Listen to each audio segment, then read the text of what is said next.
All right, GM everyone, welcome.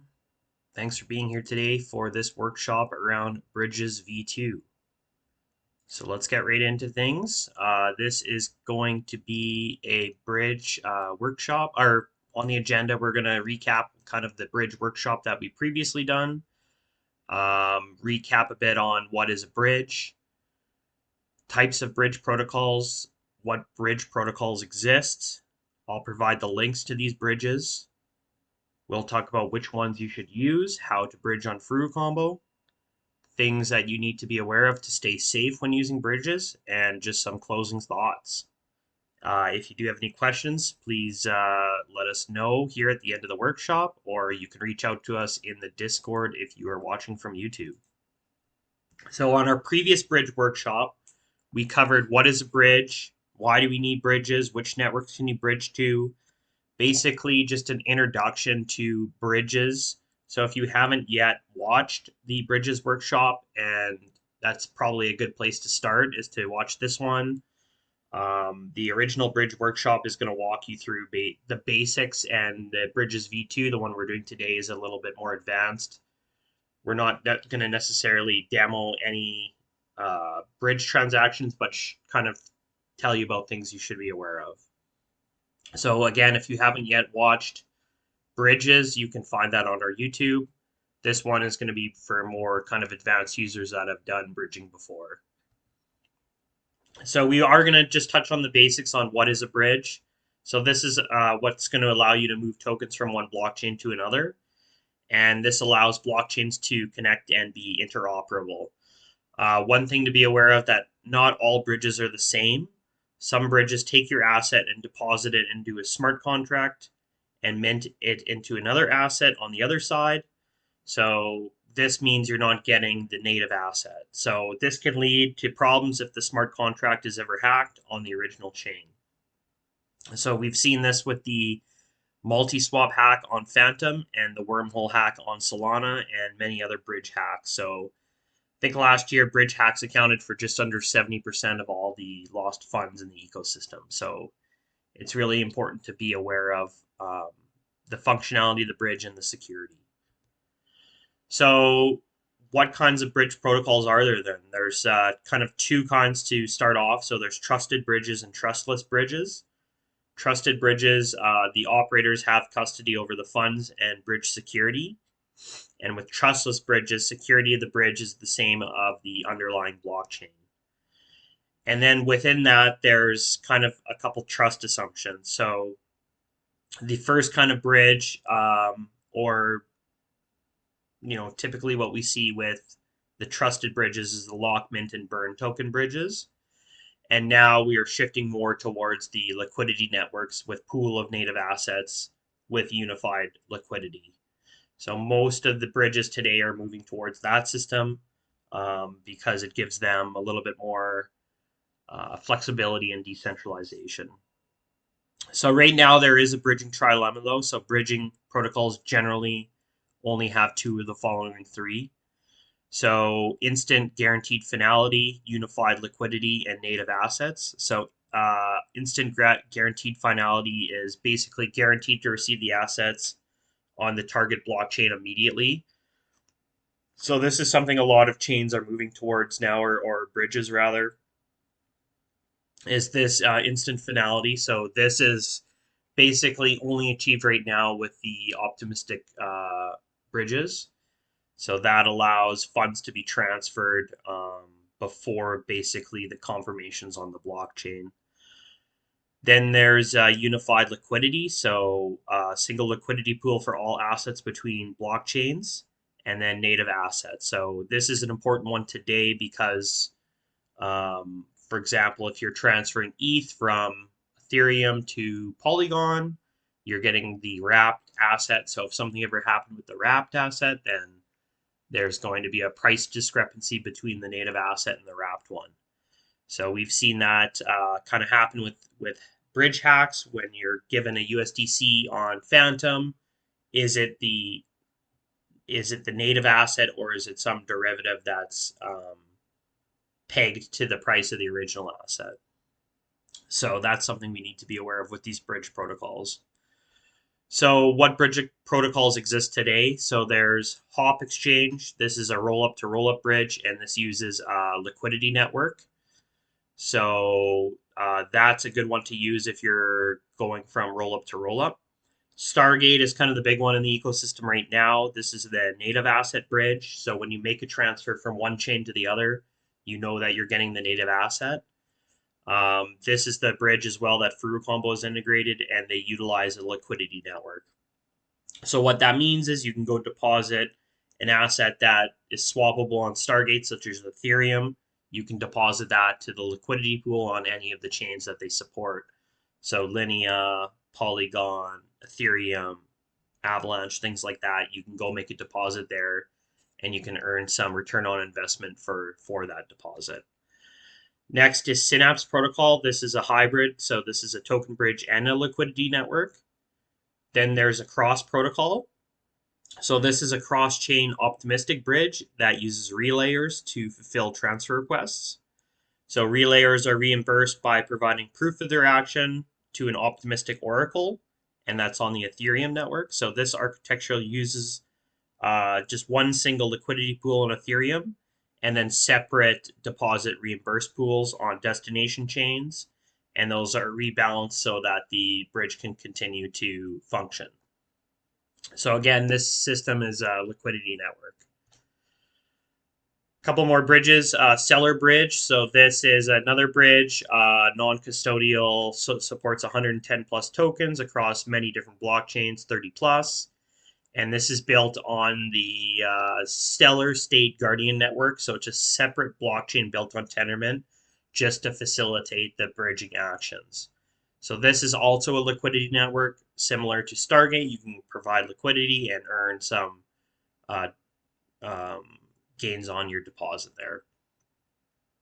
Next bridge is Connect. So this custodies funds for canonical assets, fast liquidity, and stable swaps. And this one is a hybrid system as well. So they utilize a liquidity network and kind of a token bridge system, a system of like relayers to perform the transactions. There's LiFi. So LiFi is a bridge and DEX aggregator. So this routes any asset on any chain to the desired asset on the desired chain. And this is completed through a API. So LiFi is generally the easiest to use because it's going to kind of provide you the best options, cheapest price for your transfer. You basically just go in, choose your chain, choose which asset you want to transfer, and then it's going to give you a log of the options, and you can choose from there. So the problems with LiFi is you're kind of not going to be constrained to any kind of um, security concerns that you might have. So if you generally don't want to use a bridge that is like a burn mint, then LiFi may be in that list of included bridges. So again, it's very good if you're just kind of looking at price or time. LiFi is going to be your best option. Then there's Orbiter. So Orbiter is a decentralized roll-up bridge for transferring native assets, and again, this runs on the Liquidity network. And then Beamer. So this enables users to move tokens from one rollup to another. And this is also a service that's provided optimistically. As soon as the request arrives, it gets executed. So it's very low transaction times. And this utilizes a liquidity network as well. So here's a link to all the bridges. If you want to use one of these bridges, check them out. Check out the interface, see which one works for you. So again, we have Hop Exchange, Stargate, Synapse, Across, Seller Bridge, Connect, LiFi, Orbiter, and Beamer Bridge. So within this list, you should be able to get any kind of token, any kind of network that you want to transfer from any of these EVM chains. So this is a good place to start.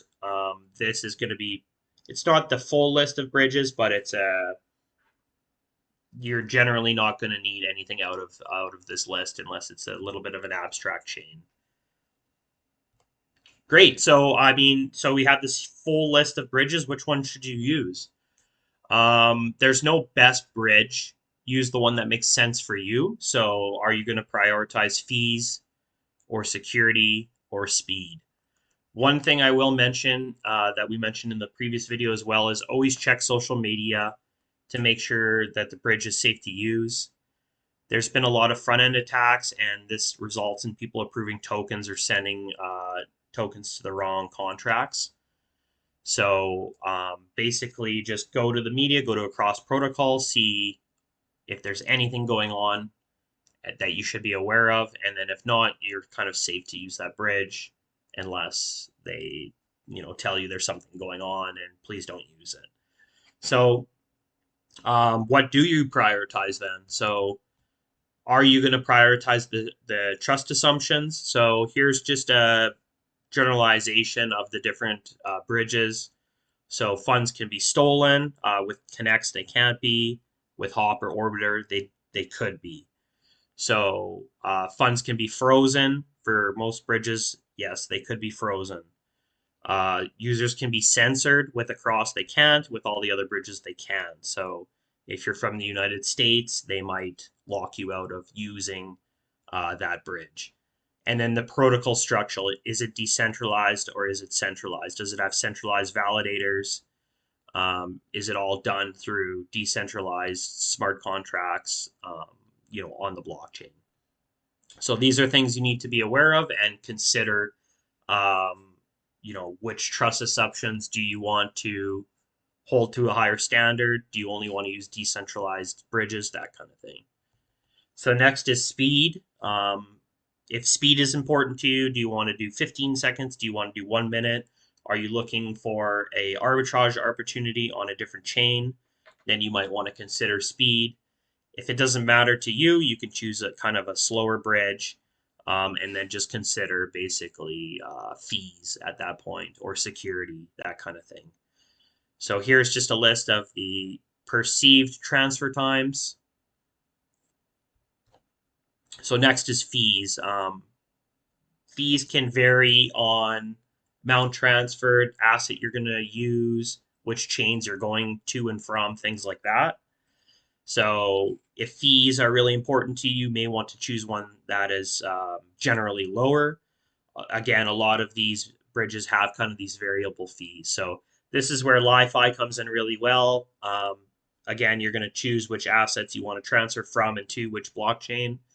LiFi is going to give you that list of which things you prioritize, either fees or speed, and kind of provide you a list and the best one, the cheapest one for you.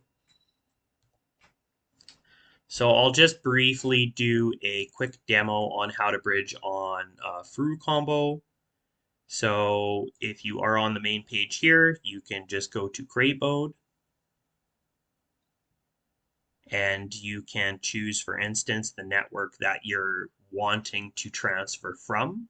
So say we want to go to Ethereum, we just go into create mode and we can click the token bridge. And here we can choose the network we want to transfer to. So if we choose Arbitrum, and then we can choose the asset we want to transfer on Ethereum to Arbitrum. So there's many different assets. We can keep it simple and just go Ethereum and then just input the amount. It'll display the fee here and then plus the layer swap fee as well. So we can see if we're going to transfer Ethereum from the Ethereum network over to Arbitrum, we're actually going to get a little bit more because there's a slight arbitrage here. It looks like on the Arbitrum network.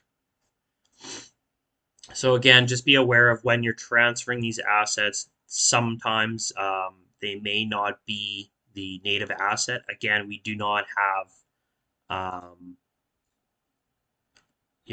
too much of a problem with the assets on Stargate, but just be aware of like you're getting this USDCE on Arbitrum, so we need to check, is USDCE kind of the native asset? Is that going to be a problem for you? And what this native asset typically means with, say, USDC is, can this asset be transferred directly to Circle and be redeemed? So if you are on Ethereum, they have native USDC. It can be sent to Circle to be redeemed. If you have USDCE on Arbitrum, can that be sent to Circle to be redeemed, or is that locked into a contract? If the contract gets hacked, then we see a depegging of the price. So again, this is the main focus of today's bridging V2 is to ensure that you guys are aware of the difference between the, like a pegged asset or a native asset. So typically what we see on Stargate is that they have all native assets. So again, you can chain any kind of action before that. If you want to, say, swap some of your DAI to ETH, you could set up a swap cube to do that. And then you could choose to token bridge that ETH over to a different chain, either using previous output or max, and then set that and then send out the transaction. So what you can't do is, for example, token bridge and then add a swap cube after on the receiving chain. You'll have to wait till those funds arrive before you can make that swap on the receiving chain. Great. So how do you stay safe then using bridges? As we mentioned in the previous bridging tutorial, best thing is to not use infinite allowances.